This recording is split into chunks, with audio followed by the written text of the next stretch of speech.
Hello and welcome to my course, The Art of Reading Financial Statements. So level 1, this is the practitioner level.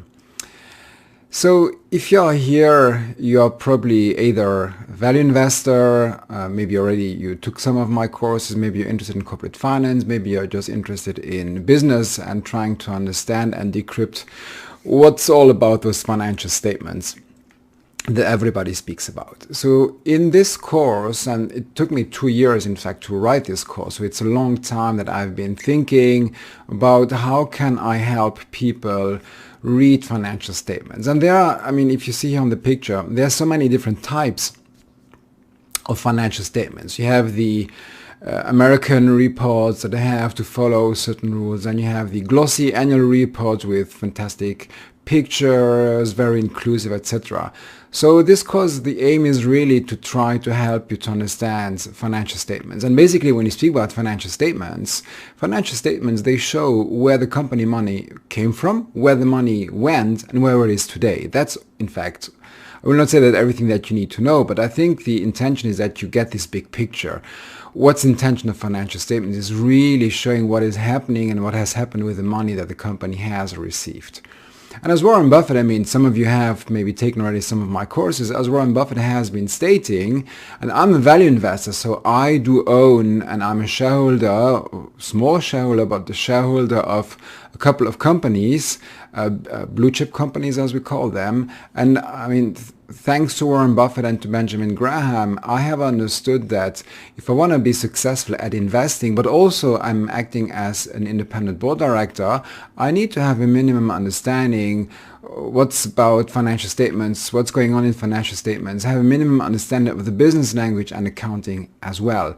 So, and Warren Buffett is clearly stating, if you are willing to put your money into the stock market and buying companies, shares of companies, you need to have a minimum understanding of accounting and a minimum understanding of how to read financial statements and the language that comes with financial statements. That's basically what I'm trying to help you here. So who am I to talk about this? You can look on my LinkedIn profile, what I've been doing. I'm a value investor since many years. I've been the country manager of Microsoft in Luxembourg for multiple years. I've been mentoring startups. I'm a university lecturer, and I'm also now since 3 years now an independent board director sitting at a large organization in Luxembourg, a research institute, but also at a private equity and venture capital firm in Dubai. So I try, and this is what I did with the other courses maybe that you have already taken, I'm really trying to share my experience about how to read financial statements, and not just in a sequential way, but in a way that makes sense, that you can really grasp the essence of what the company is trying to report through the financial statements, including some red flags potentially as well. So the approach I took when writing this course, and here we're speaking about the level 1 practitioner course, is really that I still continue to see people who put their money into the stock market and they have no clue what they are buying. So they have no clue and they're really just speculating. That's one thing. And I think that being able to read financial statements is a way of investing instead of just speculating, because you have no clue why you are buying a company. The second assumption is, I'm now 50 years old. I would have loved having received such a training more than 25 years ago when I started becoming a value investor, because I studied accounting at high school as well and at university, and I must say the way that, let's say, teachers approached the subject of corporate finance, of accounting, very often was not giving me the right keys to read and understand those financial statements. It was more like a sequential approach and more theoretical approach. And this is basically what I'm trying here to share with you, is not having this sequential approach, because for that you can buy books, is really giving you tools to read the main elements that you need to understand when reading financial statements. I will not say reading between the lines, but really having a big picture what is going on with the company through the fact that you're able to interpret and read the financial statements. And of course, the third assumption is this is complementary to the Art of Value Investing course and the Art of Company Evaluation courses that are already available on multiple learning platforms, because this course is really specifically on the financial statements. I'm really going deep into this. So as said, the intention of this course is sharing the main reading keys to understand, interpret and digest financial statements and financial reports. I think it's important because financial statements, they do appear complex and long, and I've seen, I mean, maybe yourself, you experienced financial statements that had like 300, 400 pages. How can somebody expect to read those 400 pages?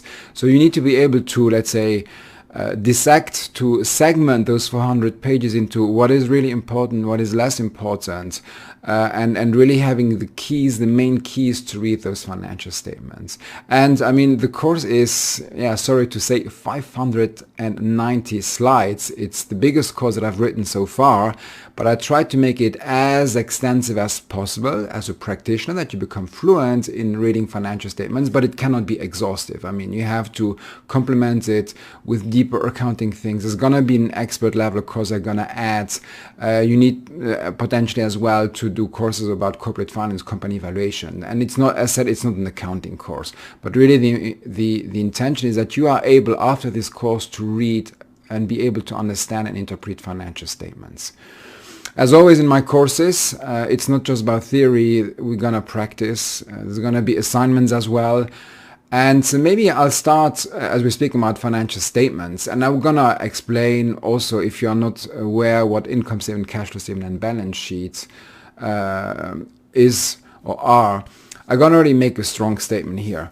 Why did I write this course? I wrote this course because if it is the streets, so Wall Street, analysts, journalists, people who think that they are investors, speculators, 99% of those people, they look at the income statement, so at the earnings of the company, so the earnings statement, the income statement, and they speak about earnings per share, and if the company has been matching analyst expectations, if they were below, then the market gets depressed. And I honestly believe that the sequence of, if you really want to be serious about investing into a company, that the sequence of investing into a company, is not starting with the income and the earnings statements. So the typical sequence, what 99% of the people do, they just read the income statement. They not very often read the cash flow statement, and very, very, very few people look at the balance sheet.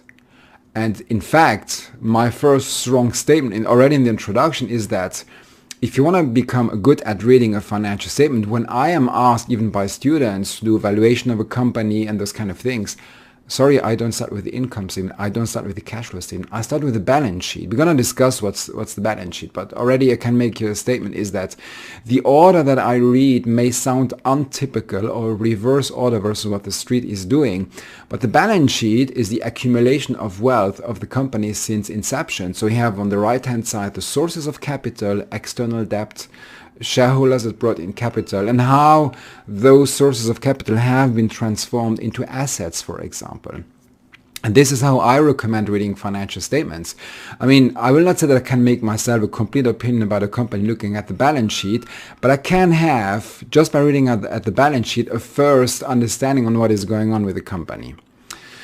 So if I kind of summarize, as I said, we are in a practitioner level course. If I try to summarize what are the let's say the top 10 learning objectives, it's going to be more, but the top 10 learning objectives of this level 1 practitioner course, here they are. It goes from being able for you, if you're a newcomer to financial statements, understanding what is the difference between IFRS and US GAAP, for example, and local GAAP, being able to understand the difference between a balance sheet, an income statement and a cash flow statement, being able to understand elements of corporate governance, what is the board of directors, what's the role of the shareholder, what's the role of the statutory auditor, what creates value to the company, how companies report subsidiaries, consolidated, unconsolidated, and you're going to see examples of frauds where in fact the problems and the risk of the company have been not consolidated in the consolidated statements, and in fact they were pushing out elements that should have been reported in the financial statements. Being able to do very quickly what we call a vertical analysis of the balance sheet, for example, being able to identify the sources of capital, if it is debt or equity, being able, as I already said, to understand how a company creates value by what is called the capital spread. So that's the difference between return on invested capital and weighted average cost of capital. And of course, we're going to look at profitability as well. You're going to learn the terms like earnings per share, EBITDA, net income, so the net operating profit after taxes. So those kind of things you're going to hopefully learn as well. But that's part of the learning objective. So this gives you kind of a summary of what we're going to be learning. And in fact, those are the 4 main chapters that we're gonna be looking into. So the first one is really understanding the lingo, the language, the vocabulary around financial statements. Then I believe that you have to understand the corporate governance elements of companies, and even between in the US and other countries there are differences, the role of the auditors.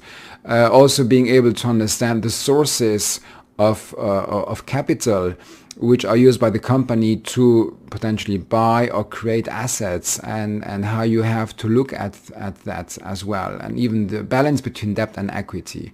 And then of course understanding profitability. I think if you're able to understand already those 10 top learnings, and you're able to extract this from this course, you're going to be already better off than 95% of the people that when they read, not even when they read the financial statements, are unable to get the essence of it.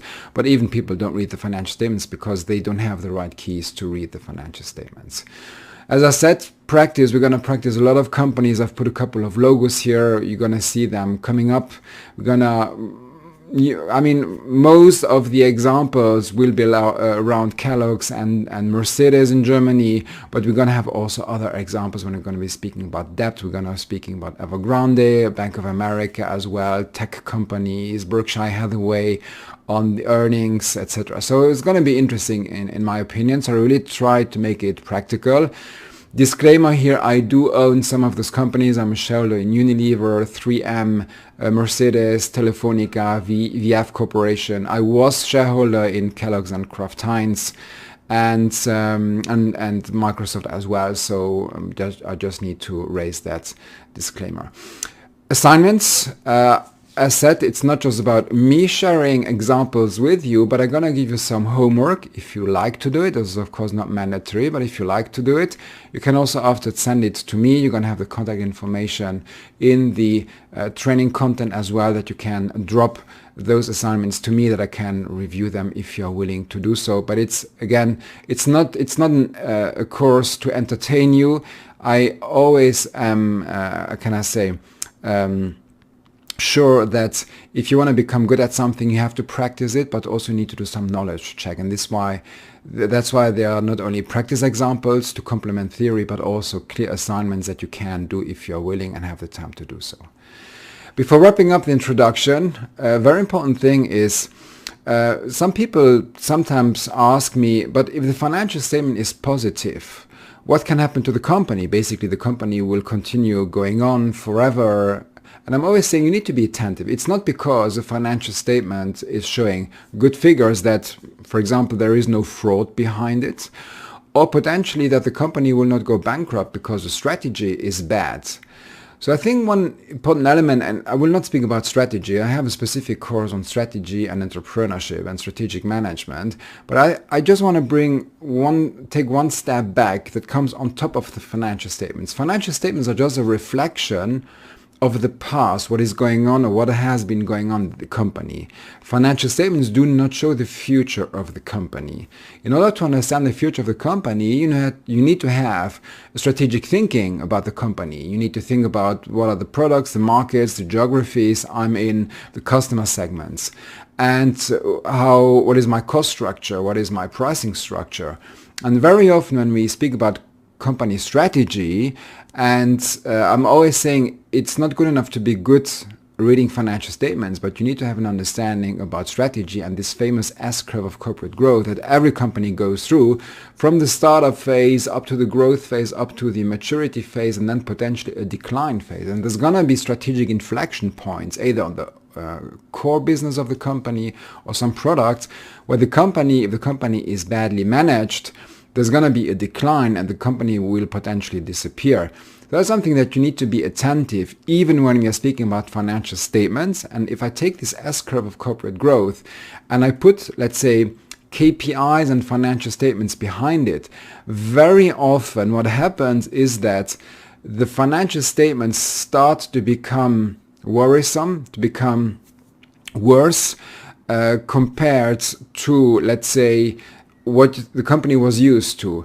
And this often comes already when the company is in decline. So I just want you to make attentive. As I said, it's not about strategy. I just want you to make you attentive that very often, and again, I was at INSEAD a couple of weeks ago, and I will go back there early March, that very often the KPIs and the financials look good while there is already a decline that has started, but management is either not aware of it or is not willing to listen to what is going on. And very often when the decline becomes steeper, they are in fact blaming not themselves, but they're blaming it on external causes. And what happens very often if the company is not, let's say, or is in an arrogant attitude about those early signals like customer churn or incentive schemes where people are being incentivized in making up the figures, that happens also in revenues and sales. We're going to speak about Wells Fargo also at a certain moment in time. So at a certain moment in time, I mean, when the financials really get bad and get red colored, the CEO or senior management gets fired, even sometimes the board of directors. So be attentive to this, even though it's not a cause about strategy, it's a cause about being able to read financial statements. You need to take into account that financial statements only look at the past, at past events of the company in an imperfect way. I'm going to be repeating this in the introduction and in the chapter 1. So be attentive to that. It's not because the financial statements look good that there isn't fraud, that there isn't a strategic issue. That's not the purpose of the course. On the fraud, I'll try to give you some red flags nonetheless, and more specifically even in the expert level course, but just keep this in mind, this S-curve of corporate growth.